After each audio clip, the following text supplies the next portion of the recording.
श्री गुरुवे नमः।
नमस्कार।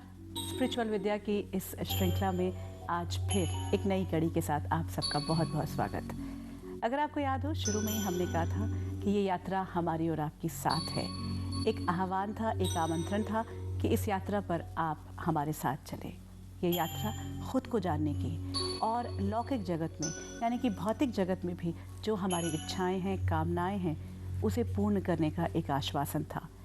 हमसे सिर्फ ये कहा गया था कि अगर हम ईमानदारी से और सच्चाई से अपने इस रास्ते पर चलेंगे तो कामनाएं ज़रूर पूरी होती हैं। तो आज हम इस रास्ते पर थोड़ा और आगे बढ़ते हैं और स्वागत करते हैं हमारे साथ इस सफ़र के हम सफ़र परम पूज्य ज्योति स्वरूप चामुंडा स्वामी जी से। आपका बहुत बहुत स्वागत। नमस्कार। शुक्रिया कनुप्रिया। दोस्तों नमस्कार, प्रणाम।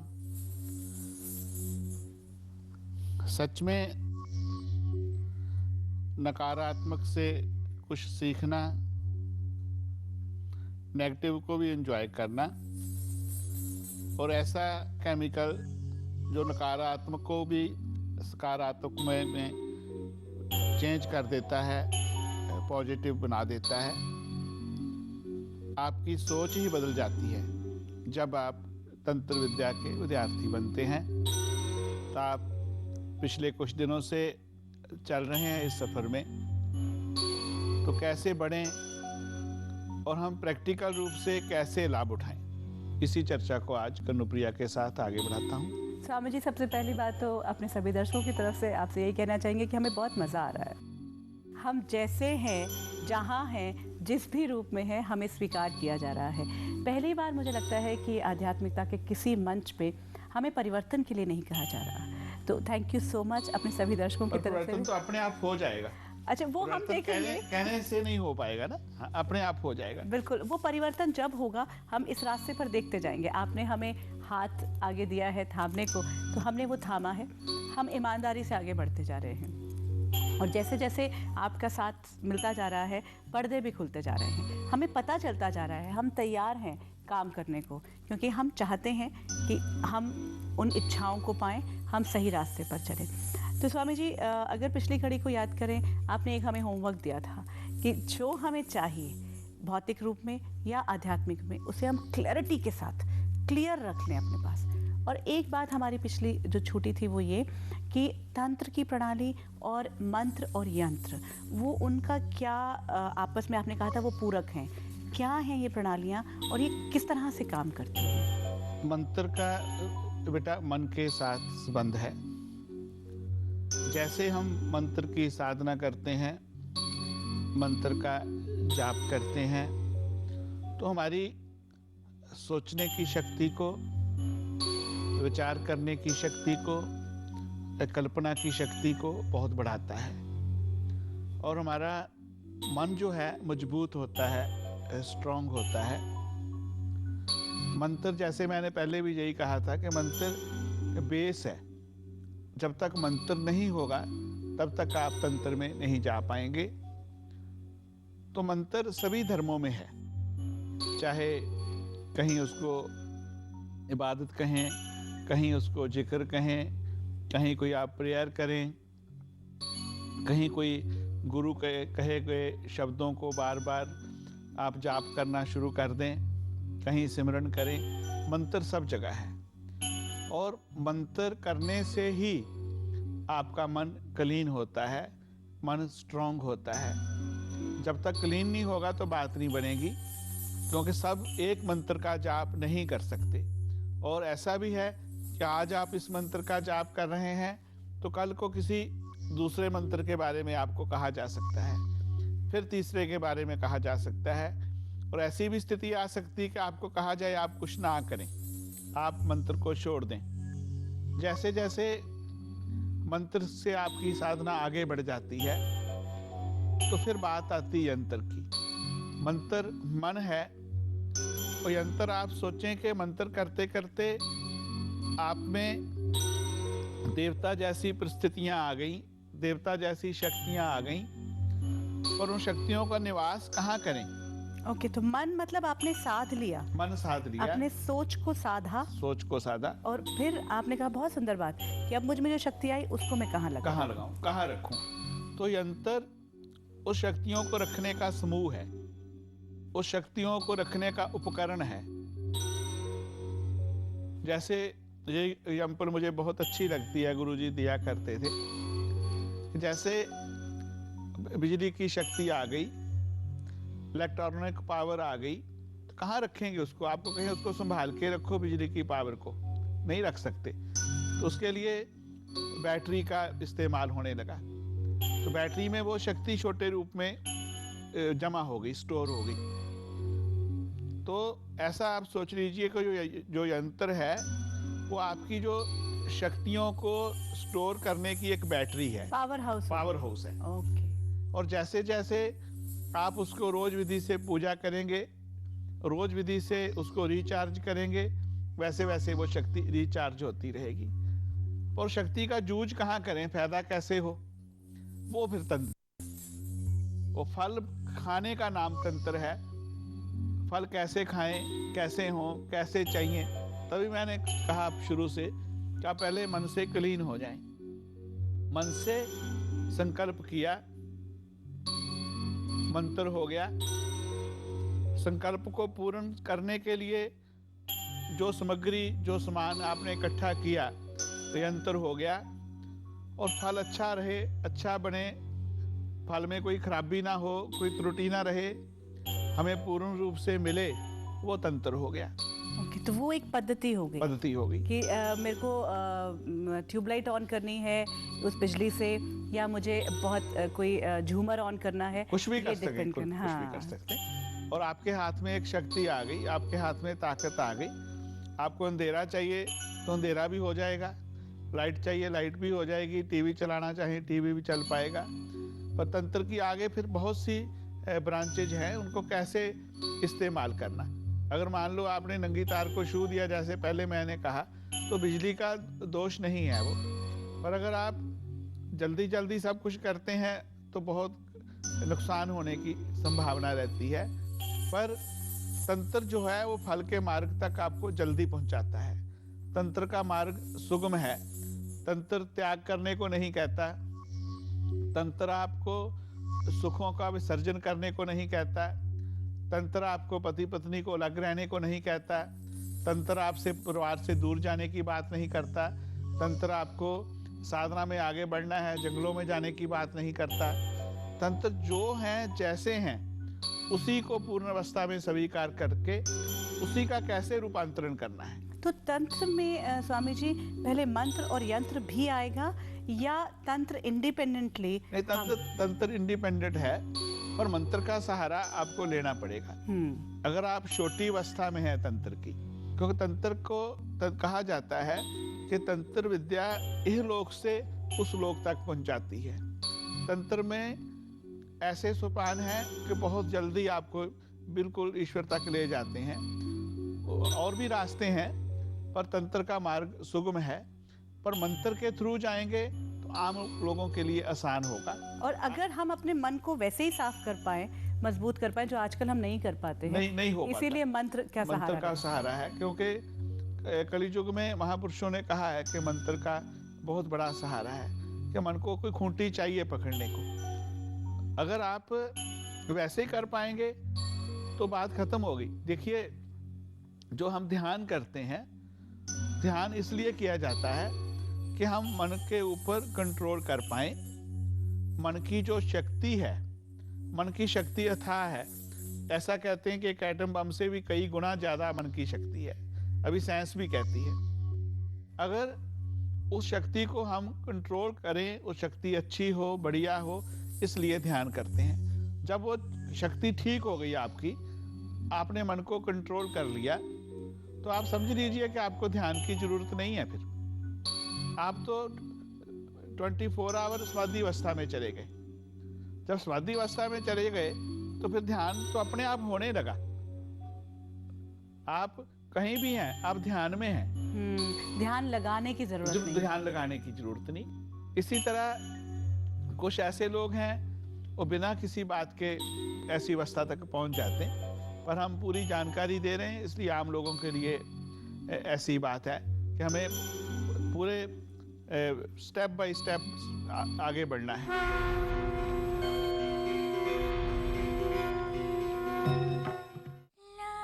सुमी, मेरे सपनों का राजकुमार तो ऐसा होगा जिसके साथ मेरी जिंदगी एक खूबसूरत सपने से लगने लगे, जो कभी खत्म ही ना हो, एकदम शाहिद जैसा। प्रीति जी, सुबह 5 बजे उठना है। पानी सिर्फ 1 घंटे के लिए ही आता है, लेकिन आपको जल्दी उठने की जरूरत नहीं है। पानी मैं भर लाऊंगा। गुड नाइट जी। क्या जिंदगी की कहानी में मिलते हैं सपनों के राजकुमार? 2 हंसों का जोड़ा सिर्फ इमेजिन पर। कभी सोचा नहीं था मेरे और मेरे पति का रिश्ता एक कागज के टुकड़े पर सिमट जाएगा। तलाक मांगा गया है मुझसे। आज तक कोई भी फैसला लेते हुए मुझे ऐसी दुविधा का सामना नहीं करना पड़ा, लेकिन आज मैं जो भी रास्ता चुनूंगी, कल वही मेरे होने वाले बच्चे की मंजिल तय करेगा। आप मेरी जगह होते तो क्या करते? ज्योति सिर्फ इमेजिन पर। अपने सुहाग की आस खींच लाई संतों को चंपाकली, मायावंशी परिवार की चौखट पर। अरे ओ चंपाकली, मर गई क्या? बेनबा जी, बेनबा। बेनबा की बच्ची कपड़े लाने गई थी या गुलछड़े उड़ाने? तुम छोटे लोगों की बुद्धि भी ना एकदम छोटी होती है। ला इधर। खेमी पहना बेनबा। बेनबा बंदनी सिर्फ इमेजिन पर। Is presented by New York Life, the company you keep, in association with Hope Medical Institute. Study medicine in European medical schools. Call HMI.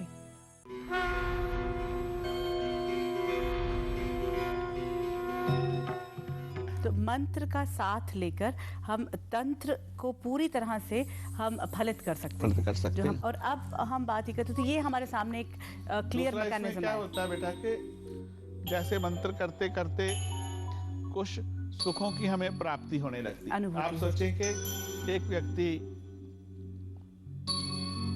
किसी कष्ट में है, कोई भी कष्ट ABC ले ले, 10 साल से समझ लो मुकदमेबाजी में उलझा हुआ है। उसको कहेंगे ध्यान कर, तो सोचेगा मैंने तो भाई वकील को फी देनी है, मुकदमों में उलझा हुआ हूँ, एक मुकदमा खत्म होता है दूसरा चल जाता है, तो मैं कैसे ध्यान करूँ? अगर वो ध्यान भी करेगा, उसके ध्यान में जज आएगा, वकील आएंगे, जिसके चीज के लिए कोर्ट केस चल रहा है वो आएगा। अगर मंत्र से उसके कष्टों को समाप्त कर दिया जाए, उसके कष्ट खत्म हो जाएं, जब खत्म होंगे तो उसको एक आभास होगा कि जे भी कोई शक्ति है भाई, जे भी कोई बात है, इससे इतना कुछ हो सकता है। जब वो हो गया तो अपने आप आगे की स्थिति में बढ़ने लगेगा। यहाँ वो विश्वास, एक अनुभव जो है मेरे विश्वास को और मजबूत करता है। मैं आपको कहूँ बेटे, चलो मेरे घर में आपको बढ़िया खाना खिलाऊंगा 5 सब्जी के साथ, ऐसे जो भी खाना खाना चाहोगे, तो मैं बातें ही करता रहूं, आपको जब तक खाना नहीं खिलाऊंगा, चाहे अचार के साथ ही खिलाऊं, तो जब तक आपकी संतुष्टि नहीं होगी, आपका विश्वास नहीं बनेगा। वो आप कहेंगे 5 स्टार के खाने की बात करता, चलो आज कुछ ब्रेड ही खिलाया, कुछ तो खिलाया। तो ऐसे मंत्र से हमें एक एपिटाइजर मिल जाता है, एक अनुभव मिल जाता है, और मंत्र के करते करते भी हम मोक्ष तक पहुंच सकते हैं, ऐसी भी बात नहीं। पर तंत्र की जो अंतिम श्रेणी है उसमें ना मंत्र है, ना जंतर है, ना दीपक है, ना अगरबत्ती है, ना फूल है, कुछ नहीं है। उसमें आपके बॉडी में इतनी शक्ति है कि जो चाहें आप पैदा कर सकते तो हैं। फिर वो यंत्र हमारी बॉडी बन जाता होगा। बस वो यंत्र को हम अपनी बॉडी की तरह मान सकते हैं। बिल्कुल, बहुत बड़ी बात कही आपने। ऐसा ही होता है कि हमारे अपने अंतर ही हमें ब्रह्मांड नजर आने लगता है। हमें मूर्ति की जरूरत नहीं है। और हमें तभी, जैसे आपने बॉडी की बात की, तो तंत्र जो है एक औरत को भी एक यंत्र की तरह देखता है। औरत को ही वो एक मां मानता है, औरत को ही एक शक्ति स्वरूपा देखता है। और सच में नारी जैसी कोई शक्ति दूसरी नहीं है। तो तंत्र भटका कहाँ से? अगर तो उसने नारी में एक शक्ति स्वरूप को देखा, उसमें शक्ति स्वरूप नजर आया, शक्ति स्वरूप में पूजा की तो कुछ पा लिया। अगर कहीं दूसरे मार्गों में भटक गया तो बात खत्म हो गई। तभी कहीं कहीं साधना में ऊंचे मार्ग पर पहुंच के भी व्यक्ति भटक जाते हैं ना। इसलिए तंत्र ने शिव और शक्ति दोनों को पूर्ण माना। तंत्र ने कहा कि शिव शक्ति के बिना अधूरा है, शक्ति शिव के बिना अधूरी है। तंत्र को पता है, वो तंत्र को इसीलिए विज्ञान कहा गया। तंत्र जानता है कि पूर्ण रूप से ब्रह्मचर्य का पालन नहीं किया जा सकता। पूर्ण रूप से व्यक्ति अकेला साधना नहीं कर सकता। पूर्ण रूप से अकेली औरत आगे नहीं बढ़ सकती। उसने औरत को भी जरूरी समझा, आदमी को भी जरूरी समझा। और आगे जो एक सामाजिक व्यवस्था है कि उसने औरत को आदमी को विवाह रूपी ढांचे में बदल दिया। उसने औरत आदमी को अच्छे ढंग में रहने को सुझाव दिया कि कैसे रहो। तभी अगर आप देखें कुछ पति पत्नियों को, कहीं भी दृष्टि डालें जहां पति पत्नी एक शिव शक्ति की तरह हैं, दोनों साधक हैं, दोनों कुछ करना चाहते हैं, दोनों में आगे बढ़ने की आग है, दोनों एक दूसरे के पूरक हैं। जो आप कर सकते हैं मैं नहीं कर सकता, मैं कर सकता हूँ आप कर सकते हैं, दोनों का एक हो गया। वो व्यक्ति जहां से लेके आज बहुत ऊंचे हैं। वो यिंग यांग जो एनर्जी है उसके लिए भी यही कहा जाता है। और स्वामी जी, यही गृहस्थ आश्रम की जो बात है वो भी सिद्ध हो जाती है कि गृहस्थ को भी आश्रम जब बात किया आश्रम जैसा कोई पवित्र आश्रम है ही नहीं बेटा। गृहस्थ आश्रम सबसे पवित्र आश्रम, सबसे शक्तिशाली आश्रम।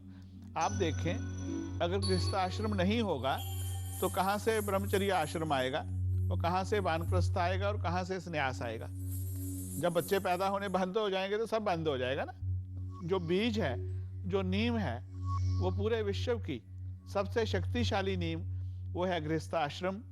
और सच्ची बात है कि हमारा जो फैमिली स्ट्रक्चर है भारत का, जो हमारी पारिवारिक परंपराएं हैं भारत की, जो हमारी परंपराएं हैं माता के प्रति, पिता के प्रति, भाई के प्रति, बहन के प्रति, समाज के प्रति, वैसी परंपराएं कहीं और नहीं है, पूरे विश्व में देखने को नहीं मिलती। Very true. तो आज ये जो हम आप सबसे बार बार ये कह रहे हैं कि ये वो मंच है जिससे हमारे जीवन की बहुत सी ऐसी बातें सॉल्व हो रही हैं, जीवन के ऐसे गुह्य रहस्य जो हैं, जो कहीं ना कहीं बहुत गहरे छिपे हुए लगते थे।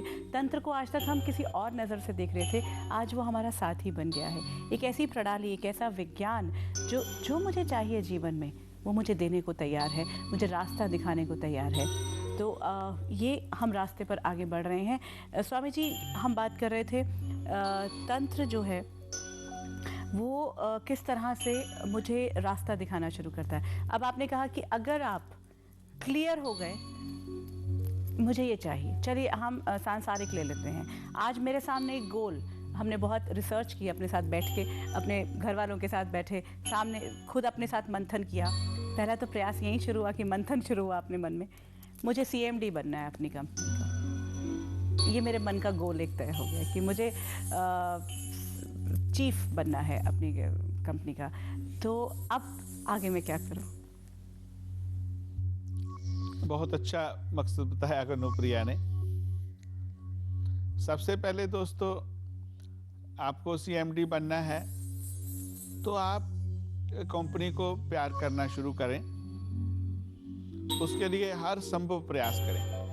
अगर कंपनी का बाथरूम भी क्लीन करना पड़ता है तो उसको भी करें।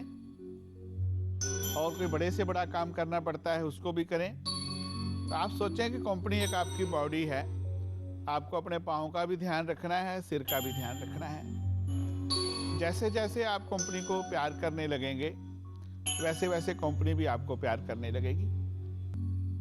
ये सच बात है कि हमारे अंतर में ईश्वर ने ऐसी शक्ति दी है, जैसा जैसा बिखेरते हैं वैसा वैसा मिलने लगता है। आप कहेंगे मैं तो करता हूँ, ऐसा नहीं है दोस्तों। कभी कभी तो आप अपनी पत्नी से भी सच्चे मन से प्यार नहीं करते हो, अपनी माँ से भी नहीं करते हो, तो कंपनी से कैसे करोगे? अपने गुरु से भी नहीं करते। फिर बात आ जाती है, डाउट आ जाता है कि मैं डिजर्व भी करता हूँ सीएमडी बनना। कह तो दिया मैंने, आज मन में बात। पर मैं तो मानता हूँ कि आप पहले सोच लीजिए कि मैं डिजर्व करता हूँ, मेरी कहाँ तक की स्थिति है, उससे भी दोस्तों ऊंचा सोचें। ये बात मैं ऐसे नहीं कह रहा हूँ, ये मेरे अनुभव की बात है, आपके हजारों लोगों के साथ अनुभव की बात है। जैसे किसी को कोई बहुत भयंकर बीमारी हो गई, वो कुछ नहीं खा पाता। मैं दोस्तों आपको सच्ची बात ही बताता हूँ, मेरे बहुत अच्छे शिष्य हैं, आज मेरे बच्चे जैसे हैं।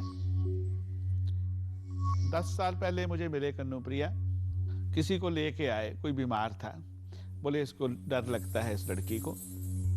मैंने देखा, मैंने कोई नहीं ठीक हो जाएगा, एक नींबू दिया। तो बाहर जाके लड़की कहने लगी, ये आदमी तो बात भी नहीं किया, नींबू दे दिया, अब क्या होगा इससे। 5-10 दिन में ठीक हो गई। तो बोले गुरुजी ठीक हो गई है, क्या करें?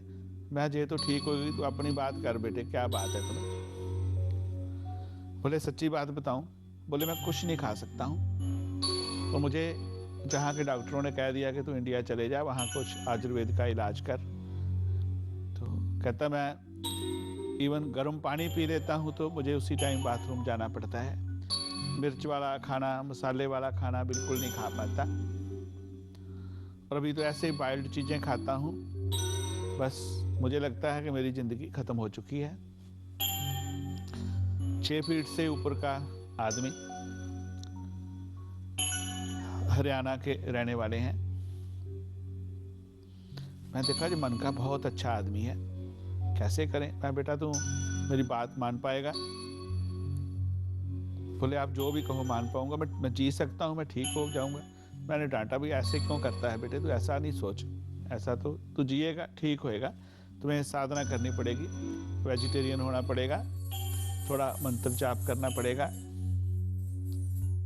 दोस्तों तब से वो व्यक्ति वेजिटेरियन है, बीच में थोड़ी बदमाशी किया, और उनका एक बेटा है, बहुत अच्छी वाइफ है, वाइफ भी मेरी बहुत अच्छी शिष्या है, मेरा परिवार है वो।